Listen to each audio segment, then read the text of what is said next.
Estamos em Aracruz, a 70 quilômetros de Vitória, no Espírito Santo, em uma região que foi incorporada à área de abrangência da Superintendência do Desenvolvimento do Nordeste. Estrategicamente localizado fora do eixo urbano, Portocel tem ligação com as principais rodovias que cortam o país, além de 4 ramais ferroviários internos cobrindo todos os armazéns que ligam o porto a importantes regiões do Sudeste. Atuamos em todos os trades do comércio marítimo, com navegação de longo curso e cabotagem. Nosso porto é referência na movimentação de celulose e vem diversificando fortemente a matriz de cargas. Movimentamos produtos siderúrgicos, granito, cargas de projeto, veículos e estamos em processo de certificação para a expansão das operações com cargas containerizadas. Nossa estrutura conta com mais de 68 mil metros quadrados de armazéns cobertos em área alfandegada e cerca de 400 mil metros quadrados de pátios descobertos também alfandegados. Temos uma balança ferroviária com capacidade de 140 mil toneladas e 2 balanças rodoviárias com capacidade de 100 mil toneladas aptas a receber bitrens. Investimos constantemente em infraestrutura para uma operação com foco em competitividade, qualidade e segurança. Assumimos a operação de um terminal no Porto de Santos e estamos preparados para expandir nossas operações no Espírito Santo. Temos capacidade para ampliar a retroárea para armazenamento de cargas diversas, incluindo granéis, fertilizantes, veículos, cargas de projeto e outras. Nossos planos também incluem a expansão marítima, com novos berços para a atracação de navios e a melhoria da estrutura ferroviária interna. A inovação é uma alavanca estratégica para maximizar continuamente nossa eficiência operacional, segurança e a sustentabilidade do nosso negócio. Somos um porto multipropósito com soluções dedicadas para atender diferentes negócios. Afinal, acreditamos que dedicação carrega o mundo.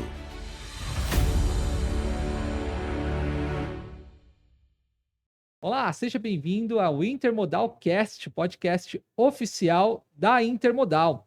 Neste episódio, nós vamos acompanhar a evolução da Portocel, de terminal especializado em celulose, fruto da joint venture entre a Suzano e a Cenibra, instalado em Aracruz, no Espírito Santo, para um terminal multipropósito. Quem vai contar essa história é a Valéria Provetti, gerente de estratégia, gestão e novos negócios da Portocel, que também é diretora da Associação do Movimento Empresarial de Aracruz e região. Valéria, muito obrigado, seja muito bem-vinda. Muito obrigada a você. É um prazer estar aqui e poder dividir um pouquinho da nossa experiência com vocês. Maravilhoso. A Portocel sempre foi referência na movimentação de celulose, né? E como tem sido essa transição da celulose para um terminal de multipropósito e o que motivou essa transição? Perfeito. Nossa experiência vem aí de uma estruturação de uma cadeia logística otimizada, né, demandada aí pelos nossos acionistas. Nos últimos 47 anos de experiência, a gente tem atuado buscando se aprimorar para entregar o melhor resultado. Surgimos aí de uma estrutura otimizada com foco em apresentação de resultados operacionais, então uma excelente produtividade, com base em toda essa expertise adquirida ao longo dos anos, e um custo otimizado, é claro, como parte de uma cadeia logística, precisaríamos entregar isso como resultado. Acho que a grande virada de chave surge com uma demanda também do acionista para buscar otimizar aquele ativo disponível. Como eu disse, 47 anos atrás instalamos uma planta, um porto, que buscava atender a toda a demanda das fábricas da Suzano e a época ainda era Aracruz Celulose, né, e da Cenibra, e que tinham uma capacidade instalada ali mais ou menos na ordem de 4 milhões de toneladas. O porto foi se desenvolvendo, foi crescendo, capturando todo o potencial da movimentação de celulose à época, que chegava até 7 milhões e meio de toneladas de celulose sendo produzidas no entorno, não só pelos acionistas, mas também por outros players, sendo a Suzano um deles ali instalado no sul da Bahia. A grande mudança acontece quando as plantas de produção de celulose começam a migrar para outros estados, para o interior do país e também para a região norte e nordeste. E nesse momento, deixa de ser estratégico ao negócio dar sequência exclusivamente trabalhando com essa especialização. Se enxerga uma grande oportunidade de que a gente abrisse a oportunidade para novas cargas, buscando otimizar o ativo disponível. E aí a gente começa a trabalhar essa diversificação, entregando o conhecimento que a gente tem em operação portuária também para outros setores. Espetacular. E o papel da tecnologia? Como é que ela está desempenhando, né, essa função na entrega de soluções logísticas mais ágeis para os clientes de vocês? Pois é, a gente precisou fazer um movimento rápido, mas extremamente estratégico e inteligente, né?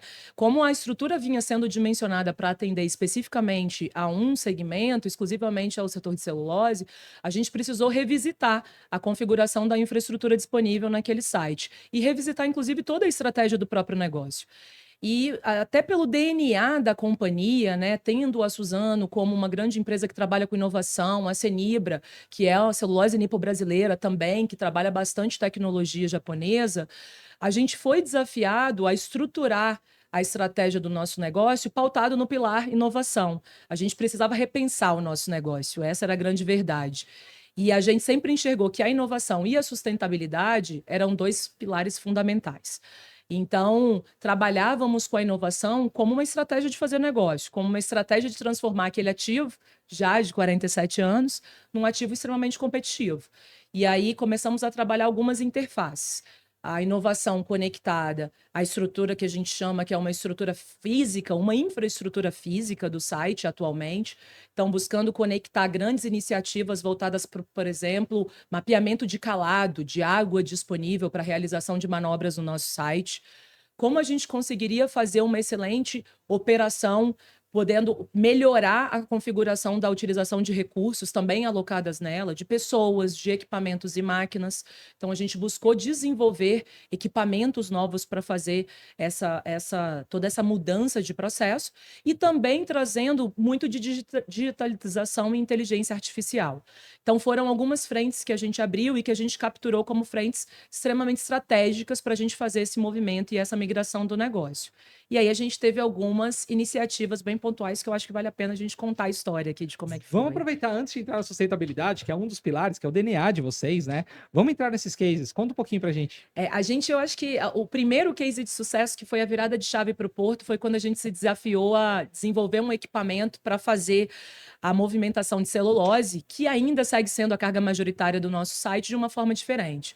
A celulose hoje ela é feita utilizando um equipamento, que é um equipamento semiautomático, se assim podia dizer, o spreader, que é o equipamento de içamento de cargas.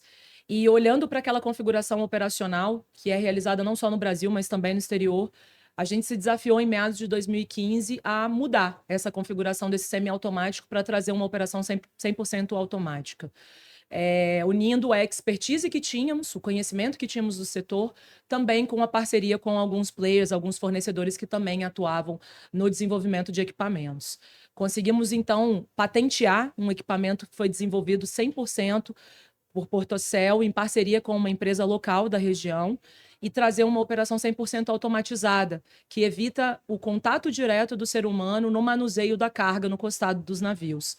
Isso trouxe para a gente uma patente mundial, a visibilidade no mercado, dentro de uma das atividades hoje que são consideradas uma das frentes de trabalho mais perigosas para a realização dos embarques de cargas, né, da celulose nos navios. E a gente vem aprimorando cada vez mais esse spreader para que ele entregue cada vez mais resultado para o setor. Uma outra frente extremamente importante que, na sequência, a gente começou a desenvolver foi a utilização do calado dinâmico.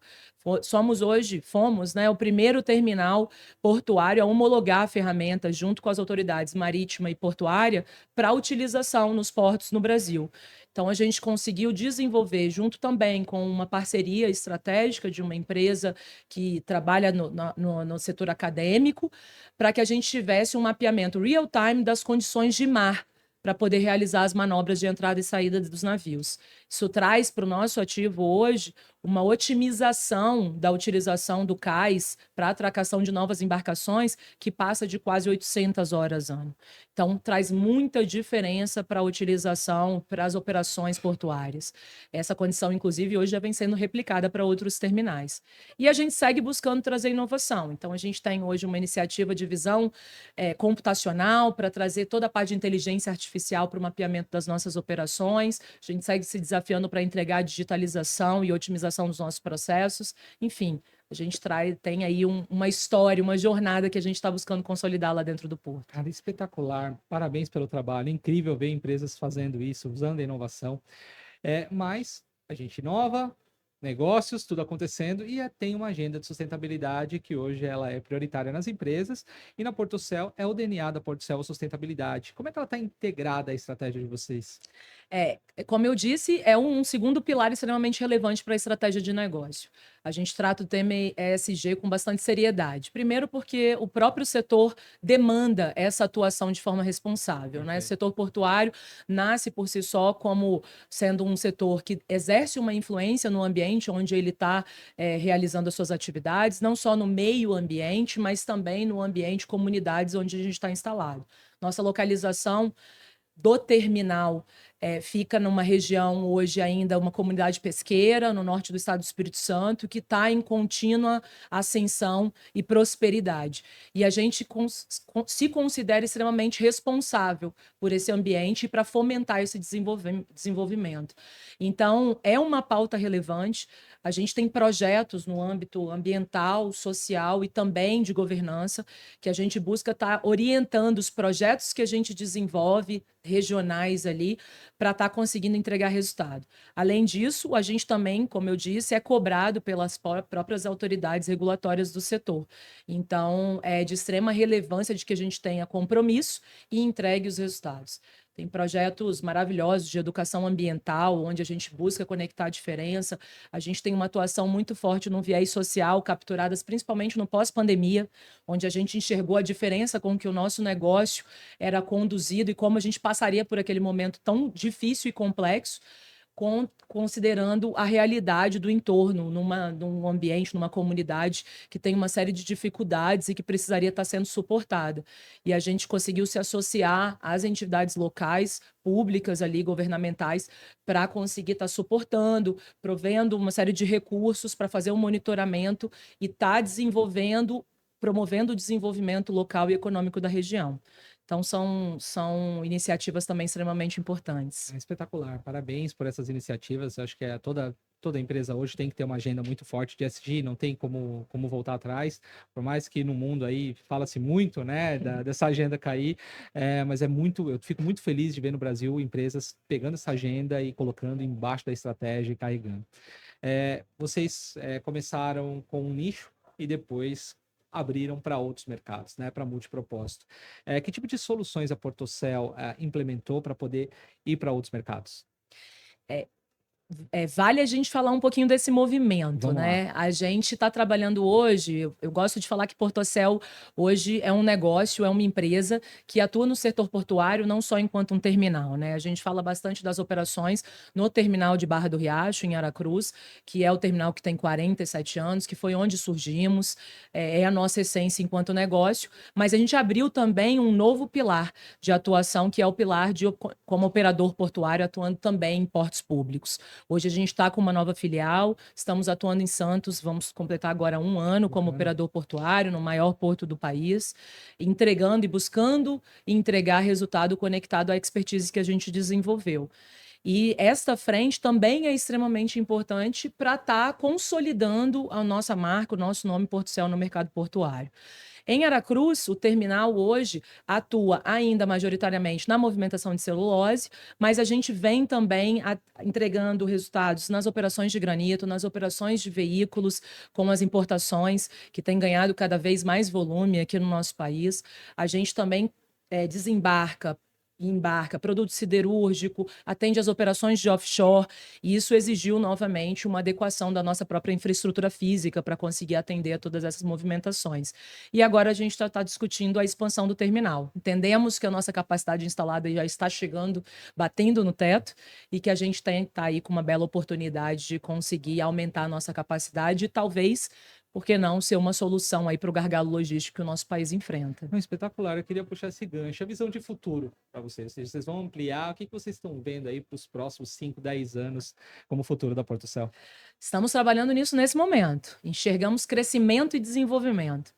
Enxergamos um futuro promissor na região de Aracruz, no Espírito Santo.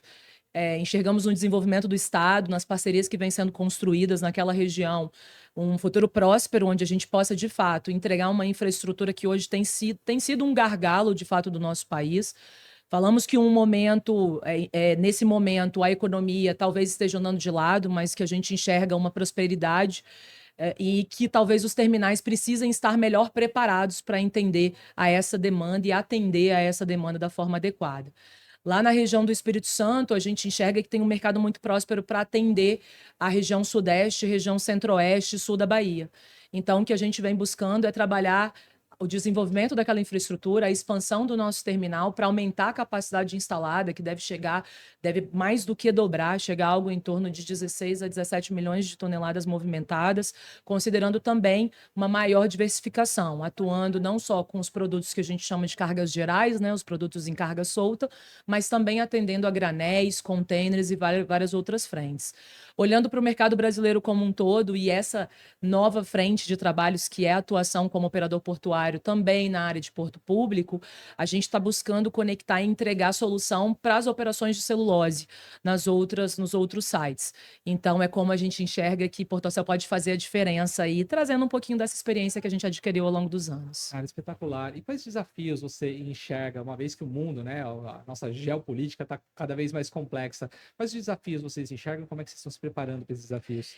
Falando um pouco dessa agenda ambiental, da pauta de descarbonização, acho que a gente está vivendo um momento bem ímpar do que já aconteceu, do setor portuário em especial. A gente tem um desafio grande de conseguir se adequar dentro de um histórico de um setor muito conservador, que tem na sua infraestrutura instalada e no próprio ambiente de relação também com o setor marítimo, uma história muito conservadora de formas de operação que talvez não pensavam e não conectavam essas iniciativas de descarbonização. E a gente já está vendo esse movimento acontecer de uma forma muito ágil. O problema é que quando a gente fala de infraestrutura, a resposta a essa demanda não é tão ágil quanto talvez essa virada de chave que está acontecendo nos setores. A gente precisa preparar a infraestrutura portuária para o movimento que está acontecendo, para a migração da matriz energética desses navios, que potencialmente talvez parem de consumir os combustíveis atuais e que exigirão dos terminais também a disponibilidade dessas novas fontes de energia, não só do setor marítimo, mas também da interface com os demais modais.